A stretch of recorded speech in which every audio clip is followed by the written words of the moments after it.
Hey guys, this is Christian and I'm going to be showing you guys some pretty basic stuff on how I do my environment scenes. Hope you guys enjoy it and just take a look.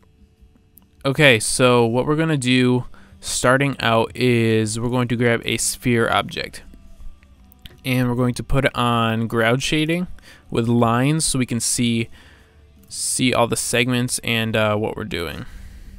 So we're going to want to keep our segments low because we're going to end up smoothing it out with hypernerbs, which will add a lot of more segments to make it smoother. So about 20 is fine. What I start out with is make it editable by pressing C. Right click and go to, well, click on these first. Go to your vertex points and go to brush, and what this will do is bring up this brush object so you can move your points wherever you want to. I like to, well, we're gonna start with the top. You can make your brush smaller by going in here into the radius or clicking the bracket buttons underneath your plus minus there. So just move them kind of into the shape that you want it to be. I'm gonna make this a rough so it doesn't take too long, but we get the picture here. We got a little point at the bottom there kind of thing. Whatever, that looks fine.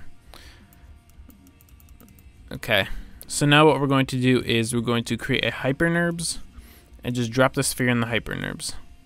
And you'll see if we render that out, it just becomes a smooth object. Now, what a cool thing I like to do is go in here, do displacer. I've heard kind of complaints about the displacer because some people don't have it on their Cinema4D. So I think you have to have R13 or higher. I'm pretty sure it's R13 or R12.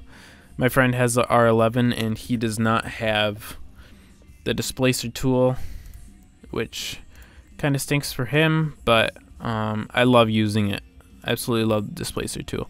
And what this does is it's just going to bump out some pretty cool effects in this landscape here.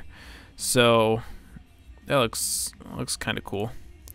We can bump these around a little bit more.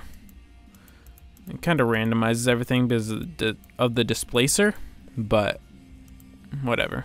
That looks pretty cool, I think. Let's render that out, see. Yeah, that looks pretty cool. Okay, now what we want to do is go into your sphere. This looks a little choppy up at the top. So let's try to get that even with the brush. There we go. It's more even at least. Okay. Now what we're going to do is go to the faces and go to our live selection just so we can select easily what we want. I'm going to try to select all the top areas, and this is where we're going to be adding hair. So go to simulate hair objects, add hair. What that does is just puts it randomized there. Go to polygon, that way we can add tons of hairs, not just on the vertexes. I like to, these are just the guides. I would put that on 1,000, or I put it as 100, but put it as 1,000. Your hair count is going to be 5,000. If we render it really quick, this is what it will show. If you see all those, all the hairs, we're actually making, the hair is going to be our grass. So for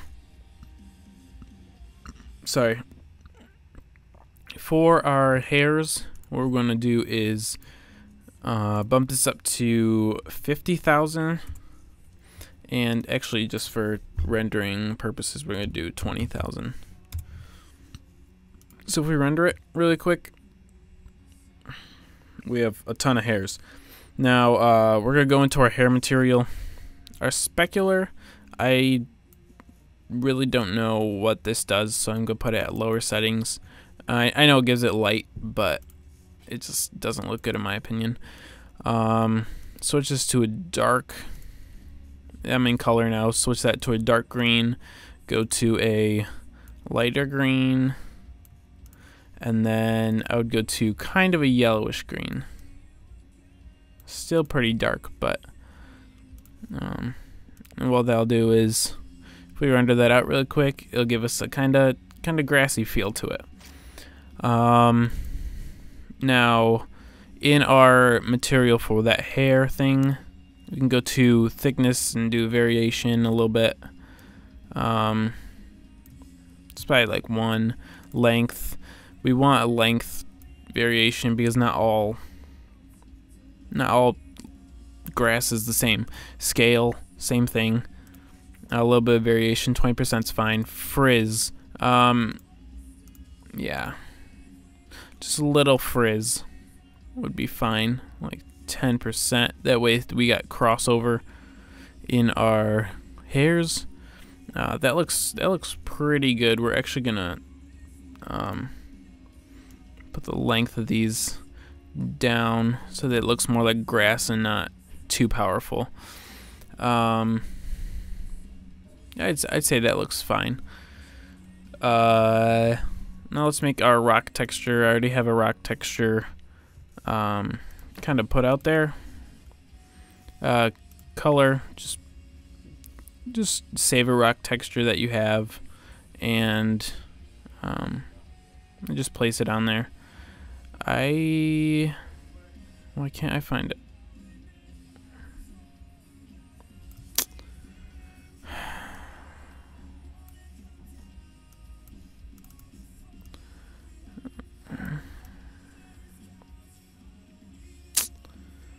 Why can't I find it?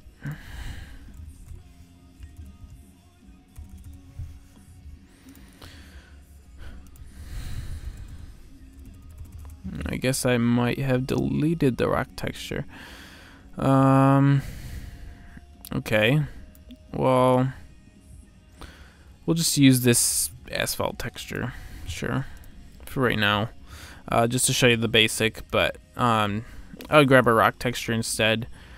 Put the specular down to small width and decent height. Let's see, what else do I normally do?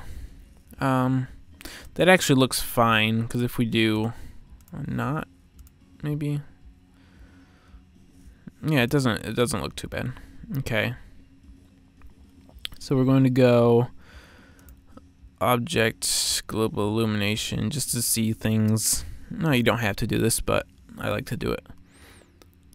Color, let's do a gray, and then put this to multiply, maybe. Yeah, that'll give us a better thing.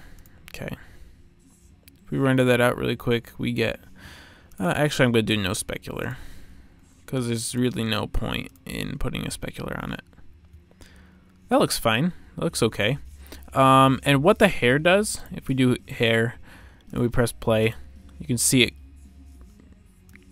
Gravity pulls it downwards, which is pretty cool.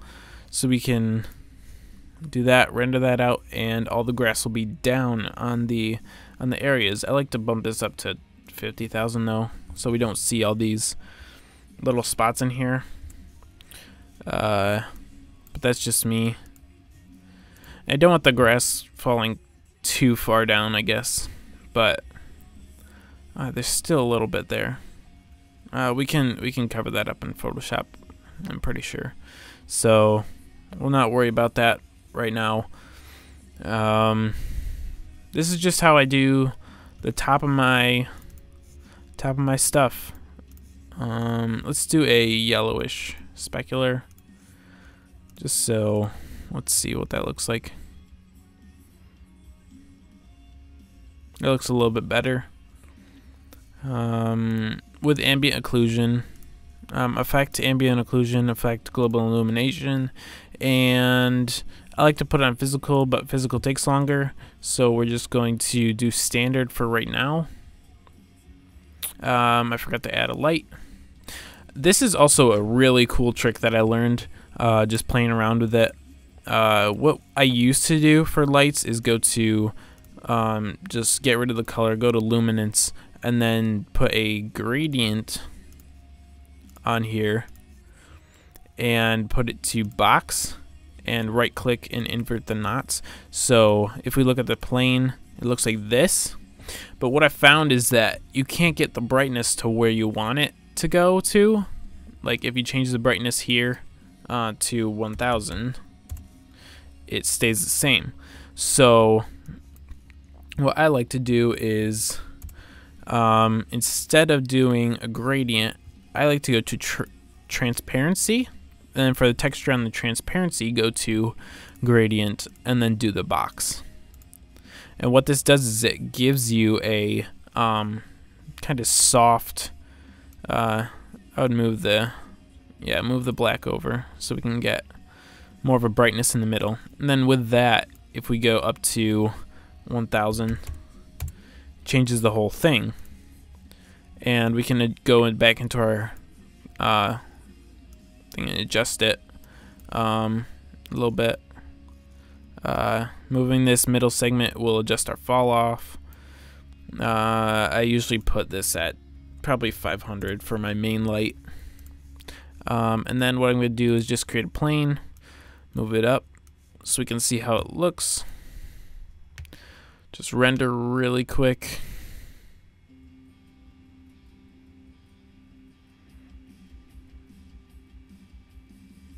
I'm not sure why that's doing that. Let's go physical, see if that fixes things.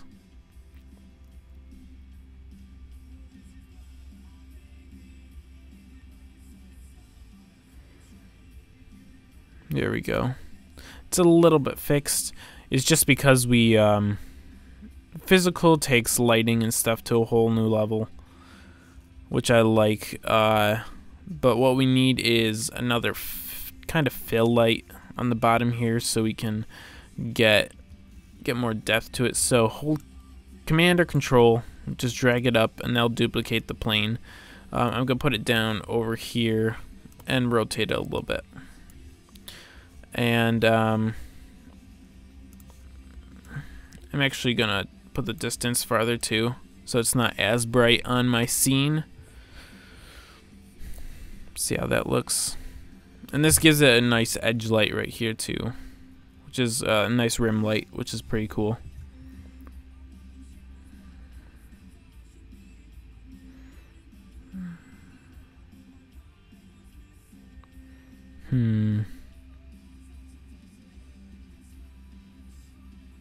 Okay. And what I'm going to do is create a camera so I can keep it there, and then just kind of zoom out, grab my second plane, duplicate that again, rotate it 90, and if you just click this move tool, you go up and down like this, like it'll only move with what the plane was originally as. But if you click this coordinate system, it'll go to world instead of object. And I just think this is a better way of moving things around. Same with the rotation. I'm gonna rotate it 20, go back into my camera right here, render it out, see how that looks. And I'm gonna change these lights to a more like sunlit color, more I don't know, more orangish, yellowish. Okay, that looks pretty good. I like to also add a physical sky and time and location. Sure, just add a little bit more orangish to it and a little atmosphere. Go to basic, atmosphere, and then horizon fade. 64 is probably fine, I would say. This is going to take a longer time to render though, because it has to figure out so many lights. We have 3 lights in the scene and then the physical skylight. So that's going to be a longer time to render because it's got to figure out and calculate all the lights in here. But now we see that there is more detail in the grass and kind of bluish shading instead of black shading because of the atmosphere, because of the skies settings. We can go in and change that, make it more sunset, like purplish or yellow or something like that. Probably make it a better scene. So color warmth, let's no, not horizon line. Intensity, let's move that down to like 30.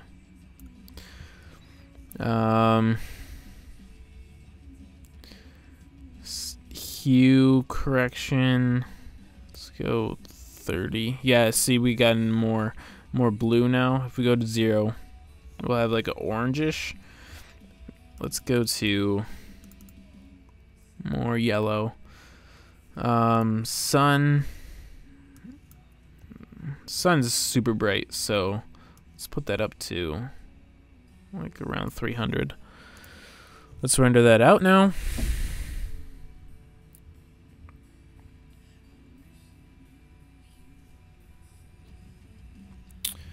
And we will see what we get. With the plain lights, we're going to be adding a Cinema4D tag just to make sure that it doesn't, we won't be able to see it in the camera, which is good for us. We're going to do some editing in Photoshop too, just so none of this gets too confusing, I guess. Editing in Photoshop is a lot easier, for me at least, post-production, than having to go in here, keep rendering out renders, seeing different colors, what they look like, and adding more lights. I just like to go into post-production and just whip it out there, and it turns out pretty nice. How I did the ice effect, I'm actually going to show you guys that. I'm going to do a little ice thing coming out of here. What I did was I went to landscape and brought in a landscape. Let's size that down a bit and then just heighten it like crazy. Move it up,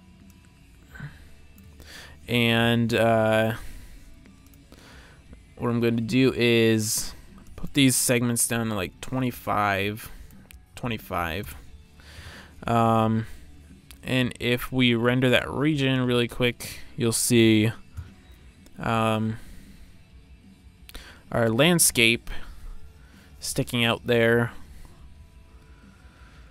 and it looks, we'll just see how it looks right now. That looks pretty good, I guess. I'm actually, what I'm going to do is take off 3 of these, go Cinema4D tags, compositing, and go scene by camera, turn that off, and then group these and just double click the top one. That way I don't see them in my camera at all, because I don't want to see them. I'm going to create a new material, go to transparency, put this at bluish, a really light blue, and then we see that, go 1.4, I like the 1.4, and then reflection, I'm actually going to put a image here for the reflection, so it'll just be more interesting. Let's go with this image, and then I'm going to copy that channel and also put it in environment, I think it is, and we'll kind of see in the reflections, we'll kind of see this kind of environment, and I'm going to blur it 10%, probably around 10%. Put the blurriness to like 2%, and displacement, put a noise on there. I don't know why. Let's go copy channel. Let's bump it to paste channel. Why isn't it? Okay.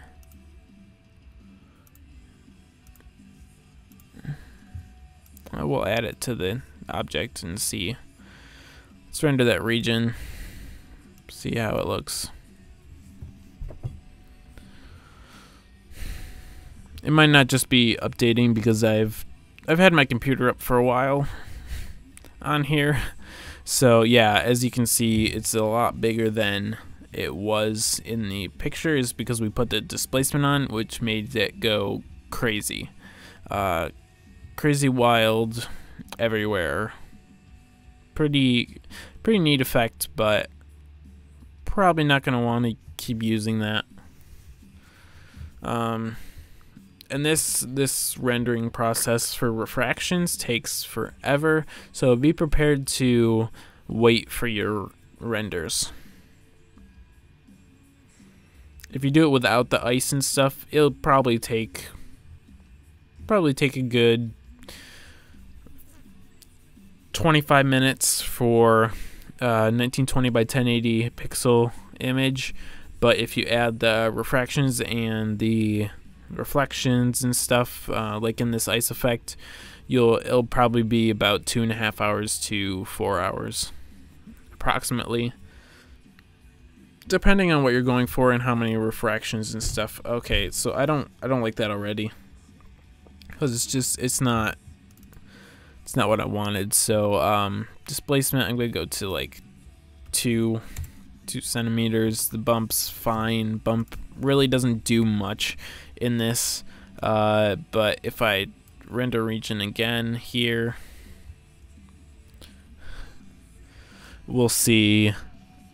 Yeah, it turns back into this up and down scaled image, what we had before. So and now it's rendering out. See, with all the displacement and the refractions that it has to calculate in that, it takes a lot more time than it did with just kind of a smoother object with a little bit of displacement.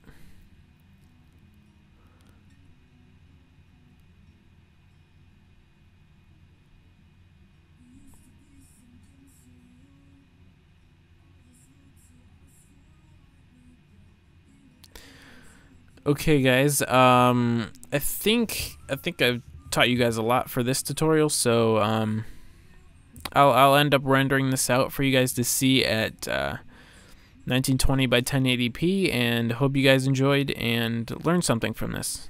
Thanks, guys.